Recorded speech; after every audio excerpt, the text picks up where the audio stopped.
Buenas tardes a todos. Yo soy Rogelio Gutiérrez. Esta es una presentación para la materia de fisiopatología del ejercicio 2 y el tema es diabetes y el ejercicio. Es parte del programa del sexto semestre de la especialidad en medicina del deporte. Entonces, bueno, diabetes y ejercicio.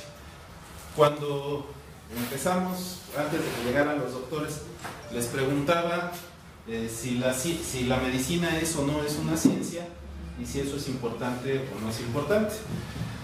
Y se los preguntaba, bueno, primero les comenté cuál era el propósito de recolectar la información, pero lo otro es, ¿cómo definimos la diabetes? ¿Definimos la diabetes en términos científicos o definimos la diabetes en términos políticos? Pues depende quién defina la diabetes, ¿no? Entonces, si tenemos la norma oficial mexicana, dice que la diabetes es la enfermedad sistémica crónico-degenerativa de carácter heterogéneo, de grados variables de predisposición hereditaria y con participación de diversos factores ambientales, y que se caracteriza por hiperglucemia crónica debido a la deficiencia en la producción o acción de la insulina, lo que afecta al metabolismo intermedio de los hidratos de carbono, proteínas y grasa. Esta es la definición que nosotros nos debemos de aprender y la que, en cualquier caso, si alguien nos pregunta qué es la diabetes, pues esto es lo que tenemos que contestar. Sin embargo, esta a mí me parece que es una definición que no permite trabajar alrededor de la diabetes, ¿no? O sea, con esto yo no sé qué es la diabetes, porque si la diabetes es algo que se caracteriza por hiperglucemia crónica debido a la deficiencia en la producción o acción de la insulina, un paciente que llega a un tratamiento y que tiene su glucemia controlada no tendría diabetes en esta definición, y yo creo que sí la tiene. Pero bueno, ¿qué dice la OMS? Que la diabetes es una enfermedad crónica que aparece cuando el páncreas no produce insulina suficiente o cuando el organismo no utiliza eficazmente la insulina que produce. Y la insulina es una hormona que regula el azúcar en la sangre. El efecto de la diabetes no controlada es la hiperglucemia, aumento de azúcar en sangre, que con el tiempo daña gravemente muchos órganos y sistemas, especialmente los nervios y los vasos sanguíneos. Esta es la definición de la OMS y también es una definición con la que no puedo trabajar la diabetes en términos de ciencia, ¿no?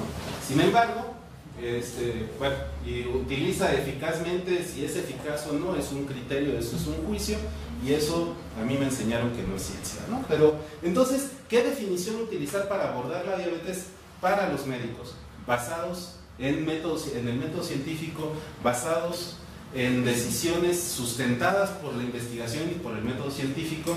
Bueno, mi propuesta es definir la diabetes como un proceso de abstracción en el dominio de la dinámica biofísica que considera características específicas y relativamente bien determinadas de las relaciones estructurales y funcionales en los procesos de obtención, almacenamiento y uso de los sustratos energéticos bajo dinámicas que de forma crónica promueven estados de glucemia superior a los establecidos como normales en función del sexo, la condición social o fisiológica y el grupo etario. Esta definición, cuando gusten, la podemos discutir palabra por palabra. A mí me convence y me parece que cumple con los criterios de las publicaciones científicas, pero bueno, queda de Gutiérrez Camargo. Pero ¿por qué es importante en términos médicos, no en términos políticos, en términos médicos, por qué es importante estudiar la diabetes? Porque la relación dinámica de los sustratos energéticos con la fisiología general del organismo en estados promotores de hiperglucemia, que decíamos que eso era la definición de diabetes, ¿no?, puede conducir a pérdida de la homeostasis, o sea, de la autorregulación del organismo, y daño estructural irreversible, principalmente en los órganos sin mecanismos de regulación para el ingreso de la glucosa, lo cual puede condicionar la pérdida de funciones orgánicas y o estructurales que disminuyan las capacidades funcionales del individuo, incluyendo su capacidad autopoética. Esta es una definición que está en revisión, que veremos si sale como está puesta. Pero, entonces, eso es en términos biológicos para el uso médico. Sin embargo, para poder trabajar en medicina necesitamos tener la dimensión de su importancia en la salud pública y su repercusión en la sociedad, aunque eso no sea un criterio puramente científico. Entonces, si se fijan, aquí está el mapa mundi y la prevalencia de diabetes. México está en guinda, y no es porque los colores del polen sean guinda y blanco, sino porque supera el 12% de la población en este país tiene diabetes. Y si se fijan, no son muchos los países que tienen este color. O sea, somos de los países con mayor prevalencia de diabetes en el mundo. Entonces, bueno, para nosotros médicos en México y para nosotros médicos del deporte que podemos hacer algo por el control y el evitar la epidemia de diabetes en México, pues es importante tener clara la dimensión. Pero cuando hablamos de diabetes casi siempre pensamos en diabetes mellitus tipo 2 y eso no es una casualidad. La diabetes mellitus tipo 2 significa el 90% de todos los casos de diabetes. Hay quien dice que es el 95%, o sea, la estadística se va moviendo cada vez a hacer más peso sobre la diabetes mellitus tipo 2 en porcentaje, ¿no? Y de este 90% de diabetes se considera que entre el 7.5 y el 10% es probablemente una diabetes tardía autoinmune. Diagnosticada como diabetes mellitus tipo 2, que generalmente estos son pacientes que cuando se sigue el protocolo de la diabetes mellitus tipo 2 no alcanzan el control y uno piensa que nunca hacen caso. Que a veces es cierto, pero a veces no. Y la diabetes mellitus tipo 1, que está entre el 5 y el 10%, la tipo MODY, que va del 2 al 5%, y las otras diabetes, el 1%.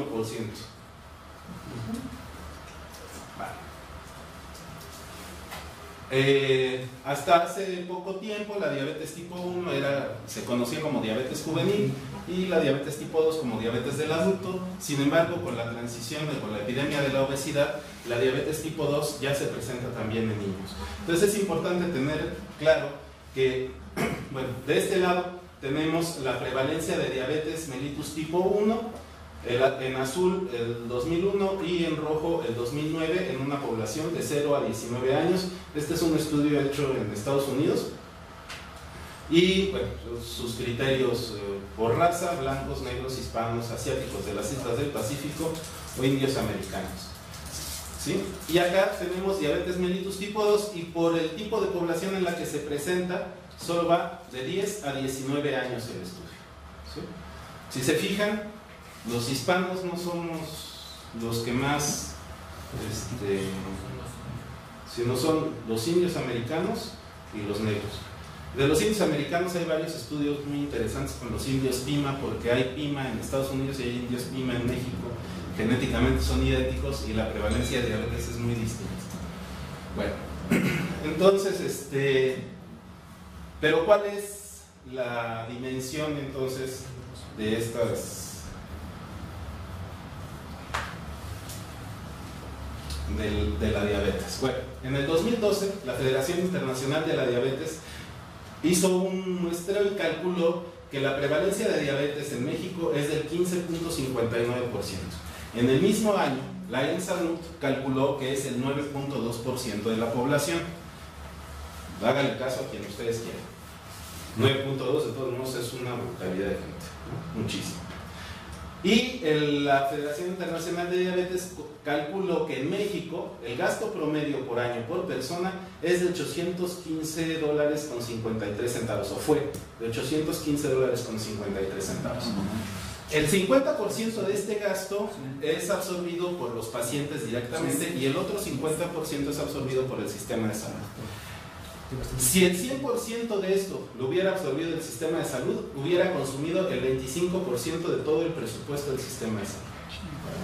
Entonces, es un problema muy importante en términos de salud pública. Pero lo que nos interesa el día de hoy específicamente es su importancia en términos clínicos, en términos prácticos. ¿Qué es lo que vamos a hacer nosotros como médicos del deporte en pacientes con diabetes? Y bueno, para eso necesitamos conocer la clasificación etiológica de la diabetes. Y en la clasificación etiológica de la diabetes tenemos 4 grandes categorías. La diabetes tipo 1 que es la destrucción de las células beta, casi siempre hasta llegar a la deficiencia absoluta de insulina. Y está la diabetes tipo 1A, que es de origen autoinmune, o tipo 1B, que es idiopática. Luego tenemos la tipo 2, que es la que más conocemos, y cuando pensamos en diabetes pensamos en ella, que puede variar del predominio de resistencia a la insulina con déficit relativo de insulina a un predominio en la secreción defectuosa de insulina con resistencia a la insulina. O sea, son las dos cosas, es resistencia y disfunción, ¿sí? Entonces puede ser más resistencia que disfunción, o más disfunción que resistencia, pero las dos cosas están presentes en la diabetes tipo 2. Luego, otros tipos específicos en donde tenemos los defectos genéticos tipo MODY, tipo 1, 2, 3, hay varios tipos MODY según el lugar del gen que se encuentre afectado. Luego está la diabetes neonatal transitoria, la diabetes neonatal permanente, defectos en el ADN mitocondrial y otros defectos genéticos de la función de la célula beta. Y aquí, bueno, pues, tal vez sea interesante saber que MODY significa de inicio en la madurez, ¿no? Pero en los jóvenes. Y aquí, bueno, un cromosoma, nada más para recordar que el gen es un segmento de ADN, ¿sí? Y de hecho, bueno, es un segmento que además luego se subdivide en neutrones y en exones, pero eso ya es un rollo que ya sabemos. Luego están dentro de la categoría de 3, las enfermedades del páncreas exócrino, pancreatitis, como aquí, trauma, pancreatectomía, neoplasia, fibrosis quística, hemocromatosis, pancreatomía fibrocalculosa, pancreatopatía fibrocalculosa, eso, y otros, ¿no?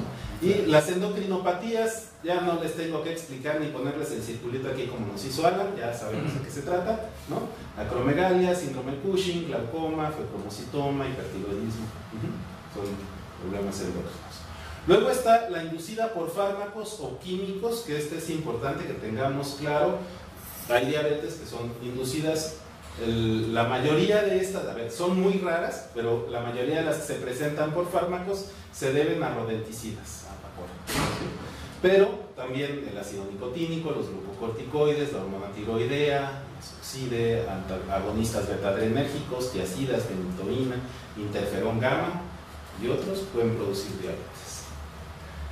Luego, por infecciones como rubiola congénita, citomegalovirus, formas poco frecuentes de la diabetes inmunomediada, como el síndrome del hombre rígido, anticuerpos antirreceptor de insulina, ¿no? Y otros síndromes genéticos que a veces se asocian a insulina.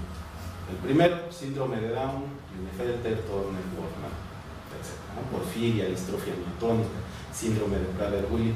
A ver, el haber puesto esta lista, a pesar de que es algo raro, es como para que no nos casemos con la idea de que es diabetes tipo 1, tipo 2 y gestacional. También están las otras, ¿no? Y bueno, la diabetes mellitus gestacional, que ya veremos ahorita cuáles son los criterios diagnósticos para todos los tipos de diabetes. ¿Cómo hacemos el diagnóstico de diabetes? Esto es algo que ya vimos en pregrado, pero que no está de más repasar con la clasificación del 2014, ¿no? Para estar al día. Entonces, bueno, hemoglobina glucosilada por arriba del 6.5% con método estandarizado. Glucemia en ayuno, con un ayuno mínimo de 8 horas, que esté arriba de 126 miligramos sobre decilitro. Una prueba de tolerancia a la glucosa oral, que a las 2 horas tenga más de 200 miligramos sobre decilitro. O en pacientes cuyos datos clínicos sean los de la hiperglucemia o de crisis hiperglucémica, y que tengan una glucosa casual, o sea, medida en cualquier momento del día, en cualquier momento, arriba de 200 miligramos por decilitro. Para establecer el criterio del diagnóstico de diabetes, se debe contar con al menos 2 de estas pruebas, 2 de estos criterios. Esos 2 criterios puede ser el mismo, medido 2 veces, con al menos una semana de diferencia, excepto la hemoglobina glucosilada, que requiere de 3 meses. ¿Quiénes están en categoría de riesgo aumentado? Yo opino que la prediabetes no existe, pero en la literatura se sigue refiriendo como prediabetes. Entonces, bueno, Es glucosa en plasma que se encuentre entre 100 y 125 miligramos sobre decilitro. Una prueba de tolerancia a la glucosa oral que esté entre 140 y 199 miligramos sobre decilitro. O hemoglobina glucosilada que se encuentre entre 5.7 y 6.4%. Entonces, bueno, en este caso la curva de riesgo es continua y se extiende por debajo del límite inferior. ¿Qué quiere decir? Que tener menos de 5.7 o menos de 140 o menos de 100 miligramos por decilitro no quiere decir que no vamos o que no podemos desarrollar diabetes. Se extiende hasta abajo, pero se vuelve desproporcionadamente alta en los límites superiores. O sea, la posibilidad de desarrollar diabetes en 6.4 hemoglobina glucosilada o cerca de los 200 es muy superior a la que tienen los que están en niveles inferiores. Y eso es como una cosa más lógica, ¿no? Pero bueno, entonces, en el caso de las embarazadas, la diabetes gestacional sucede hasta en el 10% de todos los embarazos, entonces no es algo raro. Pero bueno, hay dos tamices diagnósticos: el de un paso, que es por el consenso de la Asociación Internacional de Grupos de Estudios sobre la Diabetes y el Embarazo, y de 2 pasos, que es el que tomamos aquí en la norma oficial mexicana. Entonces, bueno, el de un paso es una prueba de tolerancia con 75 gramos de dextrosa, se mide en ayuno a la hora y a las 2 horas posteriores a la ingesta. ¿Sí? La prueba debe realizarse en la mañana después del ayuno nocturno de al menos 8 horas y el diagnóstico se establece cuando se supera cualquiera de los niveles de glucosa en ayuno, 92, 1 hora postprandial o después de la carga, 180, mayor o igual a 189, y 2 horas mayor o igual a 153 miligramos sobre decilitro. Esta es la prueba con 75 gramos y es una única prueba que se hace en ayuno. Sin embargo, como es difícil que lleguen las mujeres embarazadas todas en ayuno a hacerse la prueba y los recursos médicos no son suficientes, en México se prefiere el de 2 pasos con el método de cálculo interpostano. Entonces, a todas las mujeres embarazadas, hayan comido lo que hayan comido y sea la hora que sea, se les da una carga de 50 gramos de dextrosa al 50%, siempre y cuando siempre y cuando no estén en ayuno. Es la única condición.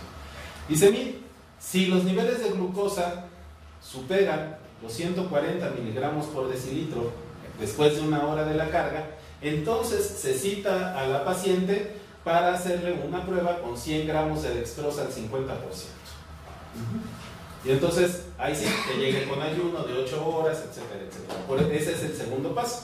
Por eso es un tamiz de 2 pasos. Si en el primer paso supera los 140, entonces se cita para hacerle una prueba con 100 gramos de dextrosa anhidra. Ahora, decíamos que la diabetes tipo 1 y tipo 2 pueden existir en niños. Ya no es una condición de que si se presenta en niños es tipo 1. Entonces, ¿en quiénes vamos a hacer diagnóstico?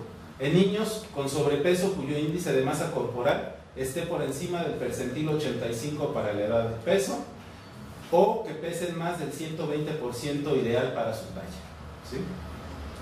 Historia de diabetes mellitus en el primero o segundo grado familiar, que sean, bueno, estos son los criterios de Estados Unidos que están puestos en la norma oficial mexicana, ¿no? Que pertenezcan a alguna de estas razas. Y signos y condiciones de resistencia a la insulina como acantosis, hipertensión arterial, dislipidemia o síndrome de ovario poliquístico. Y los síntomas de sed, ingesta de líquidos y micción excesivos deben inducir a la realización inmediata de pruebas de anticuerpo antiinsulares. O sea, aquí ya estamos sospechando de diabetes mellitus tipo 1. Sí nota la diferencia entre a quienes hacemos el tamiz para tipo 2 y con quienes nos vamos sobre tipo 1. Va. Si hay glucosuria intensa, o sea, más de 1 gramo por decilitro, si buscar la determinación de marcadores de anticuerpos en células insulares, una curva de tolerancia oral a la glucosa oral, en ayuno, utilizando una carga de glucosa de 1.75 gramos por kilo. Aquí no está estandarizada cuántos gramos, pero sí se establece como máximo 75 gramos, que es la carga que hacíamos para adultos, ¿no? Y los datos clínicos adicionales son enuresis de comienzo reciente o persistente dolor abdominal con o sin vómitos, candidiasis vaginal, poco aumento de peso o pérdida de peso, o sea que se salga del canal de crecimiento hacia abajo, fatiga, irritabilidad, deterioro del rendimiento académico, infecciones dérmicas recurrentes. Entonces ya estamos listos para hacer el diagnóstico, ¿no? Esas ya las sabemos. Pero ¿qué es en realidad la diabetes? Bueno, vamos a empezar por ver la etiología de la diabetes tipo 1. Entonces, bueno, la diabetes tipo 1, la más común es la tipo 1A, que es autoinmune. Y entonces aquí lo que vemos es una célula beta que presenta un antígeno a una natural killer, ¿sí?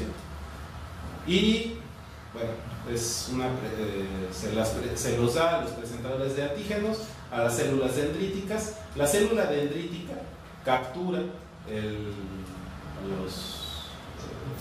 insulina y la proinsulina y se la presenta a un linfocito T diabetogénico.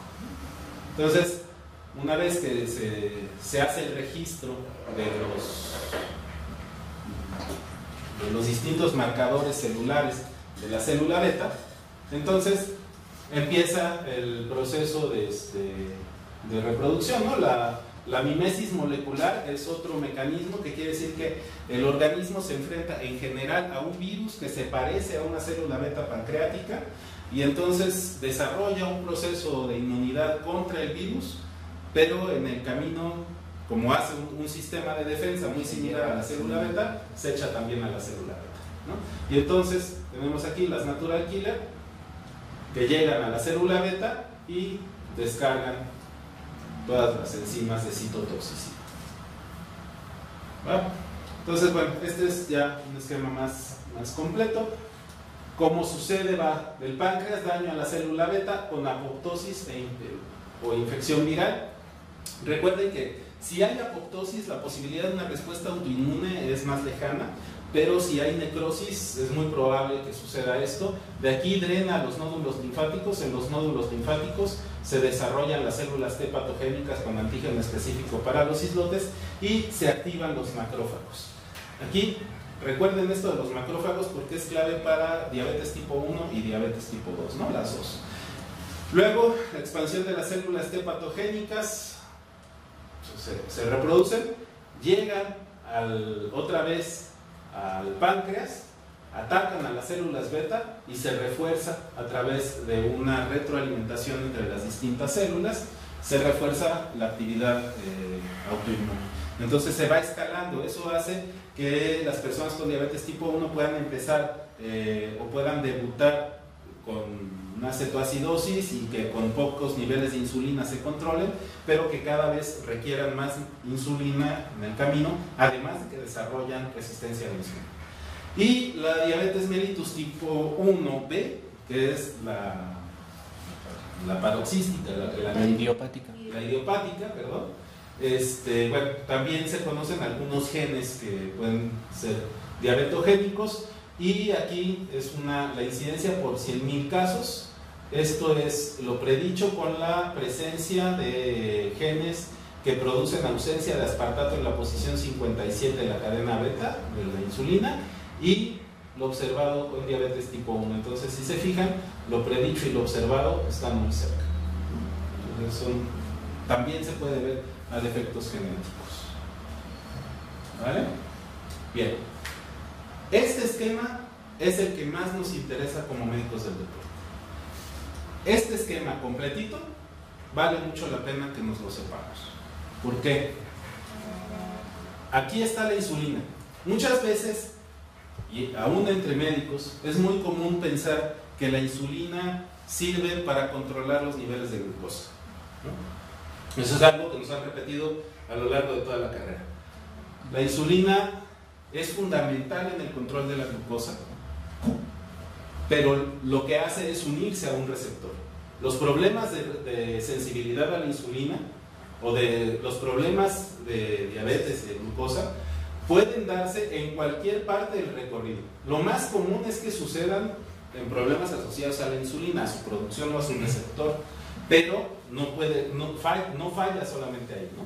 Entonces, Llega la insulina, activa el receptor se fosforila, hace una serie de reacciones, llega a un complejo, ¿sí?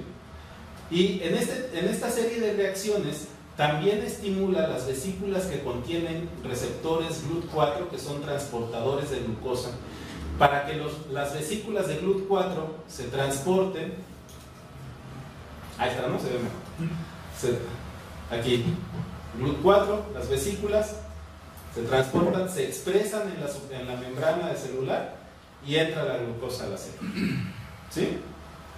Entonces, este mecanismo de la insulina, o sea, esta función de la insulina es la que normalmente se refiere cuando uno dice, es que hay resistencia a la insulina. Pero si hay resistencia a la insulina, no solo está dañado esto, hay un montón de cosas más que están dañadas, porque el complejo mTOR no puede funcionar, ¿sí? si no tiene la activación dada por la señalización del receptor de insulina, ¿sí? Y todas estas cosas que hace el receptor TOR no pueden funcionar, como por ejemplo el almacén de glucosa, un glucógeno, ¿no? O la formación de complejos que permitan la síntesis de proteínas que aumenten el tamaño muscular y que detengan la proteólisis, ¿no? O que se inhiba la desregulación y la liberación de ROS, que ya nos explicaron ¿no? Entonces, si se fijan, el problema de la resistencia a la insulina, de la expresión de insulina, no es un problema puramente de la glucosa, es un problema que se asocia directamente con la glucosa. ¿Sí? ¿Sí me explico? Sí, también de la insulina, en la estructura de la insulina, lo que comentábamos con Lalo, que la estructura se modifica por los radicales libres y ahí ya no es culpa del receptor, sino de la propia estructura. Exacto. ¿Sí? Entonces, no es solo el receptor, sino también cómo está. Si la insulina pierde su configuración tridimensional, no puede enlazar al receptor y no puede hacer toda esta cascada. O sea, si falla aquí, que es a lo que me refería, no solamente falla el receptor, puede fallar la insulina o pueden fallar todos, cualquier punto en esta cascada, cualquiera. ¿Sí? Entonces, vamos a ver que la diabetes no es un problema de la glucosa, que la diabetes no es un problema del páncreas nada más, no es un problema de la insulina ni de sus receptores, ¿no? Es un problema muy complejo que involucra todos esos elementos, pero que no se limita a ellos. Y bueno, en general el estudio de la diabetes mellitus, sobre todo la tipo 2, que es esta, ¿no? La diabetes tipo 2, que decíamos que va de la resistencia a la insulina a la disfunción en la producción,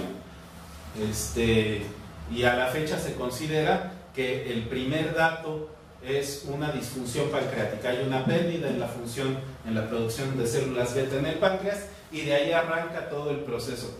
Pero decir que de ahí arranca el proceso es preguntarse por el origen del huevo y la gallina, ¿no? Está muy difícil saber qué fue primero. Pero aquí vemos cómo el páncreas se relaciona con el riñón, el cerebro, el hueso, el hígado, el músculo, el tejido adiposo, el intestino, o sea, con toda la economía del organismo y con todas las, pues con todo el organismo, ¿no? Entonces, tenemos que la ingesta cubre los requerimientos energéticos, ¿no? Y que la función hepática se altera, aumenta la captura de glucosa, aumenta la glucotoxicidad sistémica, el hígado graso, enfermedades cardíacas, prediabetes que puede conducir a diabetes, los islotes de Langerhans aumentan de tamaño, la actividad gastrointestinal se vuelve anormal, la ingesta de grasas y la absorción de azúcar, y aumenta la motilidad intestinal, hay alteraciones de la microbiota intestinal que contribuye al síndrome metabólico. Tan es así que bueno, ahora ya se hace trasplante de microbiota para evitar el desarrollo de diabetes en lugar de hacer ejercicio. Y bueno, hay otra serie de alteraciones, disfunción del sistema nervioso autonómico aferente. Lo que hablábamos la clase pasada, hablábamos de obesidad y de los sistemas de saciedad. Y aparte hay una respuesta normal a la homeostasis, que ya lo hablábamos al principio, y hay una respuesta al placer anormal. No hay saciedad, no hay satisfacción, ¿sí? Los centros regulatorios están desregulados, las hormonas intestinales están alteradas, la acción de las incretinas disminuye. Bueno, esto nos puede llevar a una función muscular anormal que disminuye la captura de glucosa en el músculo y aumenta la captura de ácidos grasos. Y si se acuerdan de la clase de miopatías, podrán asociar con algunos de los problemas de las miopatías, ¿no? Y las complicaciones de la diabetes más conocidas: insuficiencia renal crónica, enfermedad cardiovascular. O sea, todo esto puede conducir a diabetes y sus respectivas complicaciones. Y bueno, en el músculo hay las hormonas del tejido adiposo aumentan, o sea, con resistencia, disminución de la saciedad, disminución del gasto energético, disfunción inmunitaria, angiogénica, subfertilidad, disfunción ósea, disminución de las adiponectinas, tanto de las normales como de las de alto peso molecular, aumento de la gluconeogénesis, disminución en la captación de glucosa. O sea, como verán, es una cantidad de alteraciones impresionante. Y sabemos que la obesidad y la diabetes están estrechamente relacionadas. ¿Cómo se relaciona la obesidad con la diabetes? ¿En qué porcentaje? ¿Ser obeso es sinónimo de desarrollar diabetes? Sabemos que no, pero la relación es muy importante, ¿sí? Aquí vemos el aumento. ¿Se acuerdan de la tarea de en qué influye una disminución del 10% del peso? ¿No? Que ya todos entregamos y todo, etc. Pues ¿qué pasa si aumenta ese porcentaje? Aquí hay una variación sobre el peso ideal, más o menos 5%. En rojo vemos la diabetes no diagnosticada, en azul la diabetes diagnosticada y en verde la intolerancia a la glucosa, o también conocida como prediabetes, ¿no? Va. Entonces, digamos que aquí partimos de cero. La prevalencia es como del 2%, ¿no?, de diabetes. Y de intolerancia, ¿qué les gusta? ¿Un 8%? Va. Conforme subimos de peso en proporción al peso ideal, del 10 al 15 no hay mayor cambio, pero ya un aumento entre el 20 y el 30% del peso ideal, miren lo que empieza a hacer en la intolerancia a la glucosa. Si se fijan, primero se dispara la intolerancia a la glucosa, y cuando la intolerancia a la glucosa se vuelve más o menos estable, es cuando el cuerpo llega a su límite funcional y aumenta el diagnóstico de diabetes. ¿Sí alcanzan a ver eso? Entonces, bueno, y este es el porcentaje de personas, o sea, la prevalencia. Y este es un estudio viejititito, ¿no? O sea, es del 89, muchos de ustedes ni habían nacido.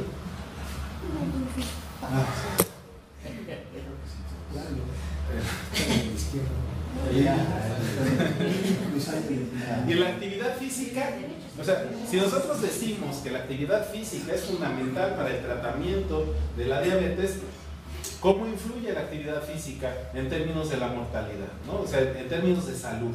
Bueno, aquí vemos, este es el porcentaje de mortalidad en adultos mayores de 50, en un estudio en el que siguieron durante 35 años a las personas.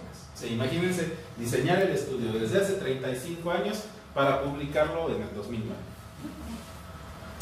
Entonces, todos parten del mismo lugar, a todos los agarran vivos y van viendo cómo se mueven. En la línea azul, los que tienen baja actividad física; en la línea roja, los que tienen una actividad física media; y en la línea verde, los que tienen una actividad física alta. Si se fijan, aquí llegamos como a los 85 años, más o menos. Sí, 85. Y a los 85 años, ¿qué les gusta? ¿Que sea el 50%? ¿Y ¿qué les gusta? ¿Que sea el 75%? ¿El 70%? ¿El 80%? Entonces, la actividad física hace una diferencia de sobrevida del 30%. ¿No? Es una persona, entre una persona que tiene bajo nivel de actividad física y alto nivel de actividad física, hay una diferencia de sobrevivencia del 30%. Si eso no es importante, pues nos dedicaremos a vender tamales. Bueno. Pero, ¿cuál es la importancia? O sea, sabemos que esa es la relación, conocemos muchas cosas, pero ignoramos un montonal más. O sea, la cantidad de cosas que ignoramos acerca de la diabetes y la obesidad son tantas que no podemos controlar la epidemia. Si lo que supiéramos fuera suficiente, ya se habría acabado la obesidad y la diabetes. Pero bueno, esta es una información que se recabó en 3.139 localidades en Estados Unidos y que se ordenaron esas localidades en quintiles según el índice de bienestar económico. Entonces, vemos aquí, obesidad se relaciona, hay menos obesidad, aquí está que el 27% de la población que tiene obesidad en un estado de bienestar económico y el 31% en los más pobres, ¿no? El sedentarismo, que también se asocia al bienestar económico y la pobreza. O sea, aquí lo que quiero mostrar es cómo la obesidad se relaciona a la pobreza y el sedentarismo se relaciona a la pobreza, porque la diabetes sabemos que se relaciona a la obesidad y al sedentarismo. Entonces, ¿qué fue primero, el huevo o la gallina? Pues, quién sabe. Esta es la relación sedentarismo-obesidad, que si se fijan, pues es prácticamente es una relación de 0.74 con una P significativa menor a 0.001, que este nivel de significancia es el que se utiliza para los experimentos en química. Bueno, pues en experimentos sociales es súper ultra recontra significativo, ¿no? Pero bueno, entonces hablábamos la clase pasada de que la obesidad está relacionada con diabetes y que la obesidad y la diabetes son estados proinflamatorios, ¿no? ¿Y quiénes son los responsables de ese estado proinflamatorio? Los macrófagos M1. ¿Se acuerdan? Los M1 son proinflamatorios y los M2 son antiinflamatorios. Aunque todos sean macrófagos, pues funcionan diferente, ¿no? Entonces, hay un infiltrado por macrófagos proinflamatorios en el páncreas, en los islotes. Liberación de citocinas proinflamatorias por los macrófagos. Esto produce una hiperplasia de los islotes que produce hiperinsulinemia, que produce resistencia hepática a la insulina.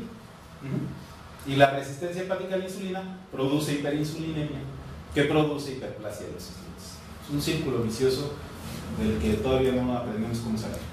¿Cómo se relacionan las grasas con los macrófagos? Pues no vamos a ver todas las rutas, ¿no? Ahí estará la presentación para quien le quiera entrar a lo molecular. Aquí tenemos el macrófago y aquí tenemos el adipocito, ¿sí? Y los ácidos grasos que son liberados por el macrófago, que son liberados por el adipocito, son recibidos en el macrófago. Se genera una serie de reacciones que aumentan la expresión de genes proinflamatorios, ¿sí? Y estos genes, bueno, después son trasladados o son puestos en el infiltrado, en el tejido adiposo, y bloquea la expresión de la GLUT4. ¿Sí? Y la vez pasada me preguntaba Juan Carlos, ¿cómo dices que se expresan los GLUT4 en el tejido adiposo? Bueno, GLUT4 solo se expresa en las cavernas del tejido adiposo. O sea, solo en adipocitos que no están completamente llenos. Necesita haber un hueco, una curva, en donde se pueda expresar el receptor de glucosa. Entonces, en adipocitos que están muy llenos, no se expresa. Perdón, no se expresa el receptor de insulina. Ese es el que se expresa en las cavernas, los receptores de insulina. Y bueno, hay una serie de microRNAs que a mí me sorprendió mucho saber siquiera que existían los microRNAs. Yo me había quedado en los RNA transportadores, etc. Bueno, entonces en el páncreas, ¿qué sucede? Decíamos que la diabetes es una enfermedad en la que se ha enfocado el estudio sobre el páncreas como si la diabetes fuera una patología del páncreas. Ciertamente, uno de los órganos claves, fundamentales en la diabetes, que no podemos pasar por alto, es el páncreas. Pero no es el único, ¿no? Ya veíamos la acción de los macrófagos y del tejido adiposo. Bueno, de los macrófagos, ahorita vamos a ver del tejido adiposo. Entonces, ¿qué pasa aquí? Aquí tenemos ácidos grasos no esterificados que activan los canales de calcio. Los canales de calcio, bueno, se abren entre el calcio y promueven la oxocitosis de la insulina, ¿no? Todos sabemos que así es como se libera la insulina y hasta ahí estamos muy a gusto. Tiene que haber una despolarización. Para que haya esta despolarización necesita haber ATP y necesita haber también arginina. Entonces la liberación de insulina es dependiente de ATP y de arginina y de los canales de potasio. Bueno, veíamos que la expresión de GLUT4 depende de insulina, pero la de GLUT1 no. Entonces aquí están los receptores GLUT1, entra la glucosa. La glucosa puede tomar dos caminos: hacia piruvato y el ciclo de Krebs, que ya lo sabemos, o en la ruta de la glucolítica puede formar glucosa 3-fosfato, que nos da el sustrato para los gliceroles, ¿no? Nos da un glicerol. Y el glicerol se relaciona en un ciclo con los ácidos grasos no esterificados. El ácido graso no esterificado, por aquí, se une a la coenzima A, y entonces tenemos una cadena larga de ácido graso unido a coenzima A que puede entrar a la mitocondria a la beta oxidación. ¿Sí? Bueno. Si este ácido graso de coenzima A se deriva a diacilglicerol o libera diacilglicerol, el diacilglicerol va a activar a la fosfocreatincinasa, que va a promover la exocitosis de insulina. ¿Sí? Entonces, si se fijan, la liberación de insulina, esta liberación de insulina, depende en gran medida de la cantidad de lípidos que hay en sangre. ¿Sí? Entonces, si nosotros consideramos que entre los sustratos energéticos primero se agota la glucosa y el glucógeno, y una vez que agotamos, bueno, no es tan así, ¿no? Pero en general predomina el consumo de glucosa y luego empieza el consumo de ácidos grasos, que siempre está presente, pero cuando disminuyen los sustratos de glucosa aumentan los de ácidos grasos. Eso nos permite entender por qué cuando suben los ácidos grasos se libera la insulina, y porque una dieta rica en grasas promueve hiperglucemia, ¿no? O sea, no solo la glucosa libera insulina, ¿va? Bueno, ¿a quién más podemos meter en el jueguito? Está el hígado, cumple un papel fundamental. Pero bueno, la insulina, decíamos, esta elevación de la insulina, esta hiperinsulinemia con resistencia, ¿qué es lo que hace? Disminuye la síntesis de triglicéridos, aumenta la lipólisis. O sea, disminuye la síntesis, pero eleva la lipólisis, quiere decir que hay hipertrigliceridemia. En estados de resistencia a la insulina es muy común encontrar hipertrigliceridemia. ¿Qué más? Bloquea la gluconeogénesis, bloquea el aumento de la gluconeogénesis, disminuye la lipogénesis y la glucólisis, ¿sí?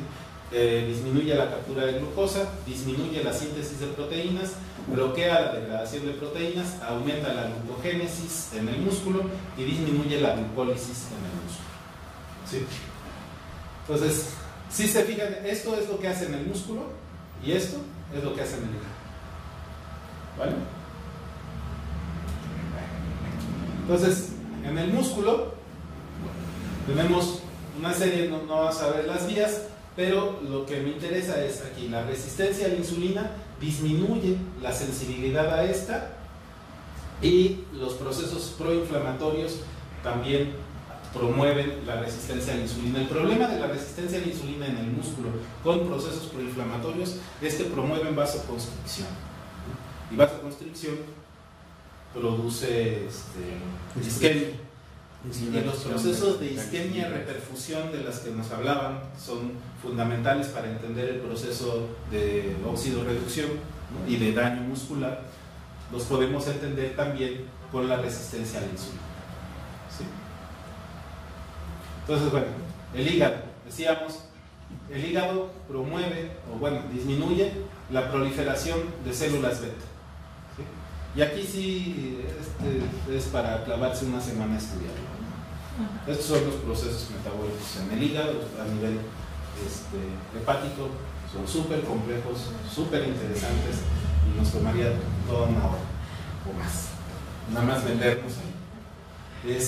Bueno, ¿quiénes más participan? El hueso, la osteocalcina, que es fundamental en el desarrollo energético, en el consumo, en el equilibrio del uso de los sustratos energéticos en el cuerpo. El intestino delgado, que tiene un perfil microbiótico alterado, decíamos, lo cual da una función anormal de las células beta y promueve la obesidad. Y el péptido intestinal, péptido gastrointestinal está elevado y las GLP-1 están disminuidas. El tejido adiposo es fundamental para entender el proceso de resistencia a la insulina y también es súper complejo, pero aquí vemos cómo interactúa con el macrófago. Ya lo habíamos visto desde el lado del macrófago y ahora lo vemos desde el lado del adipocito, ¿sí? Entonces, aquí vemos en el adipocito, cuando hay bloqueos en las señales, hay una oxidación incompleta de los ácidos grasos, lo cual aumenta los reactivos de oxígeno y estos producen un daño oxidativo. Y bueno, en la mitocondria disminuye la biogénesis. ¿Se acuerdan? La diabetes es una enfermedad en donde la mitocondria pierde sentido, pierde función y es uno de los elementos fisiopatológicos más importantes. Bueno, aquí lo vemos en otro ángulo: tejido adiposo, hueso, intestino, cerebro. ¿Y el cerebro qué? ¿Ese qué juega? Bueno, los neuropéptidos, la hormona concentradora de melanina, serotonina y prolactina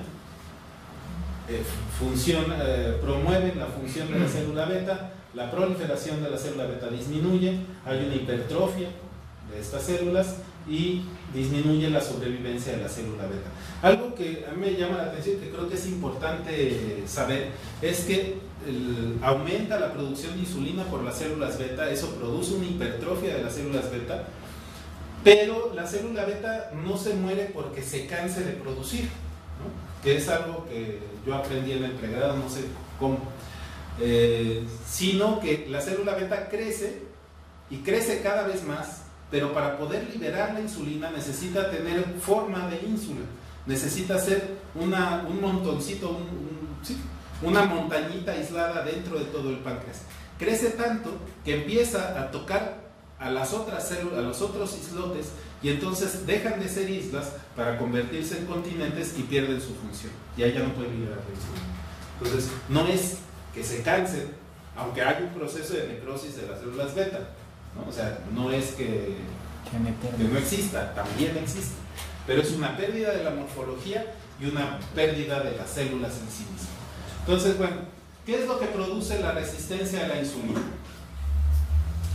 Disminuye las funciones cognitivas y aumenta los trastornos anímicos. O sea, una persona que tiene resistencia a la insulina no entiende bien las cosas y además anda de buenas y de malas.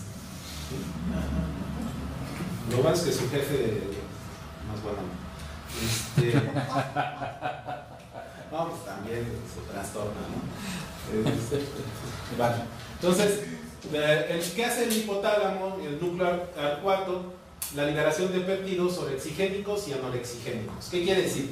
A través de la liberación de péptidos regula si nos da hambre, orexigénicos, o si no nos da anorexigénicos. Esto modula el apetito entonces.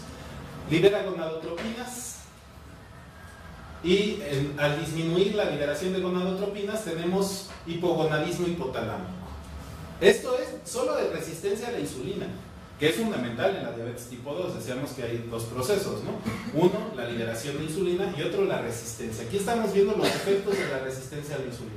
Entonces, si encontramos que una persona con diabetes o con resistencia a la insulina tiene una disminución del tamaño testicular, podemos pensar que viene por aquí el caminito.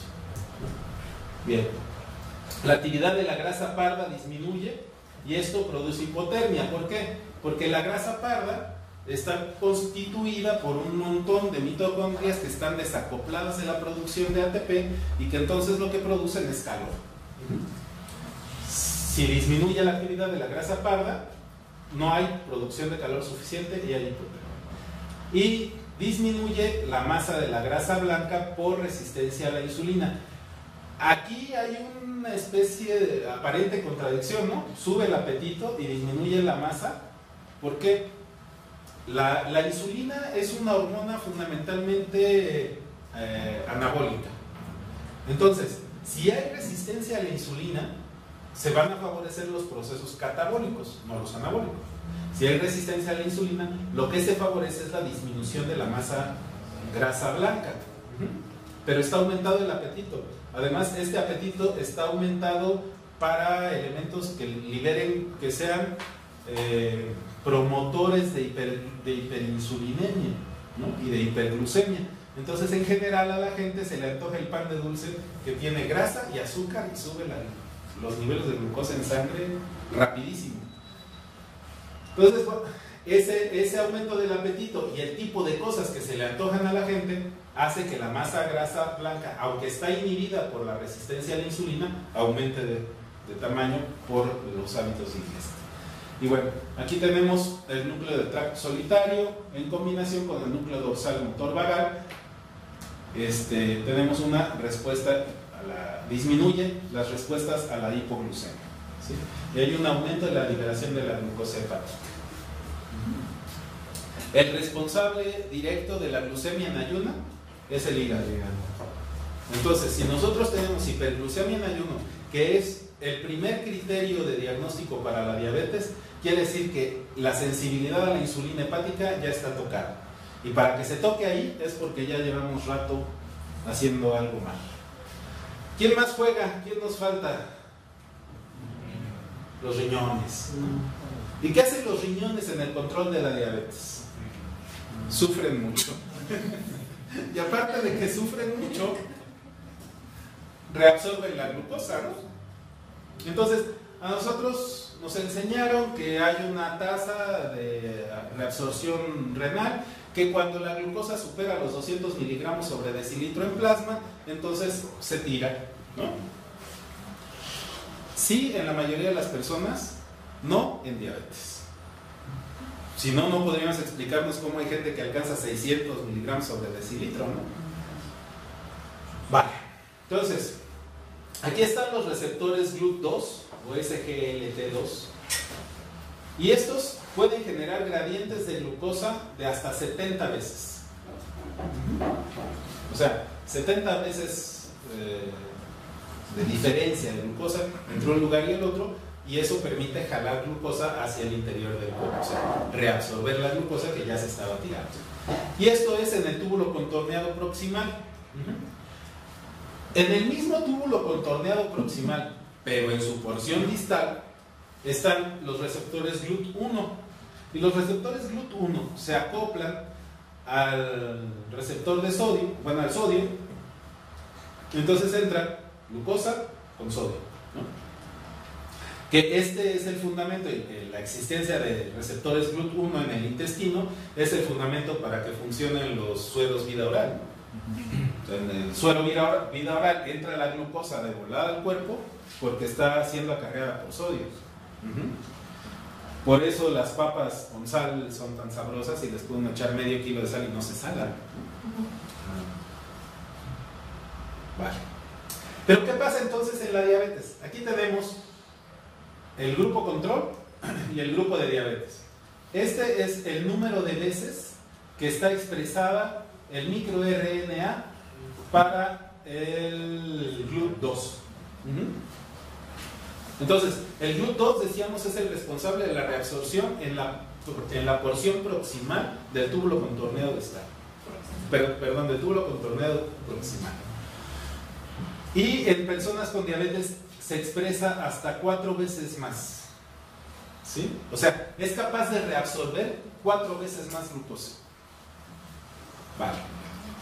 ¿Qué pasa con la expresión proteica de los transportadores normalizadores de glucosa? Control y diabetes 2 veces más. Este es el transportador de glucosa en el túbulo proximal. Es el alfa-metil de glucopironidasa. Estas son unidades arbitrarias. Y vemos cómo en diabetes, bueno, en el grupo control se expresa en 500 partes por millón y en diabetes casi 2.000, o sea, 4 veces más, igual que acá, ¿no? Es congruente el estudio, ¿va? Este también es un estudio viejito. Vale. Entonces, hasta aquí estamos claros de qué hace la resistencia a la insulina, cómo funciona la fisiopatología de la resistencia a la insulina. ¿Sí? Bueno, entonces ya lo que nos falta es el tratamiento, ¿no?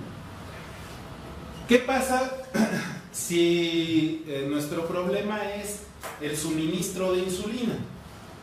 ¿Qué necesitamos hacer para tratar una patología cuyo problema fundamental es que no hay insulina suficiente?